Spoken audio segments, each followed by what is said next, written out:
تاسو کولی شئ چې ډیره په اسانه زناکاره بدکاره او غلطه ښځه وپیژنئ. نن در سره دغه ټول معلومات په دې ویډیو کې شریکوم. ویډیو را سره تر اخره پورې وګورئ او که کوم ملګري زموږ په چینل کې نوي او زموږ چینل یې نوي سبسکرایب کړی نو مهرباني دې وکړئ زموږ چینل در سره سبسکرایب کړئ او خوا کې ورسره د ټلې نشان ووهئ چې داسې معلوماتي ویډیوګانې درته په اسانه در ورسیږي. سلامونه دوستانو، تاسو کولی شئ چې داسې ښځې ډېرې په اسانه وپیژنئ او تر دې پورې چې ځان تې وساتئ دغه ښځې کوم عادتونه کوي او کوم کارونه کوي چې ډېرو سړو ته یې بیا پته هم نه وي. نن یې در سره په ویډیو کې شریکوم. دوستانو، لومړۍ قاعده ده چې بدکاره او غلطه ښځې به خپل خاوند سره اخلاق سم نه ساتي او د خپل خاوند سره به یې هر وخت جګړه وي او د خاوند د یو حق خیال به هم نه ساتي تر دې پورې چې خاوند ورته د کوروالي وایي نو په یو نه یو طریقه به ځان ترې خلاصوي او په کور کې به پاکې جامې هم نه اچوي او نه خپل خاوند ته ځان ښایسته کوي او کله چې دوی بازار ته ځي یا د ملګرو کره ځي نو بیا ځان هم سینګار کړي، ښایسته کپړې واچوي او خوشبو هم ولګوي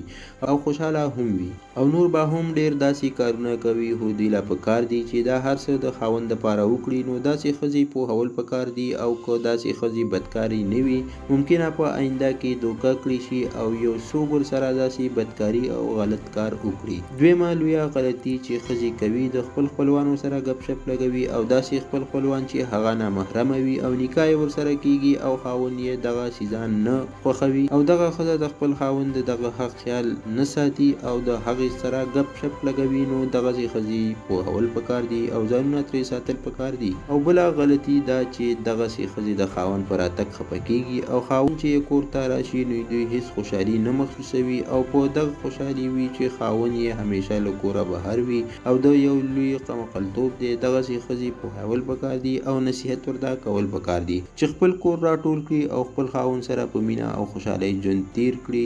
دا و د نن ورځ خبر چې در سره مو شریک کو. ویډیو در سره لایک شیر کړئ او چینل در سره ضرور سبسکرایب کړئ. مننه کوم چې ویډیو مې را سره تر اخره پورې وکتله او د بلې ویډیو پورې دلې الله پامان.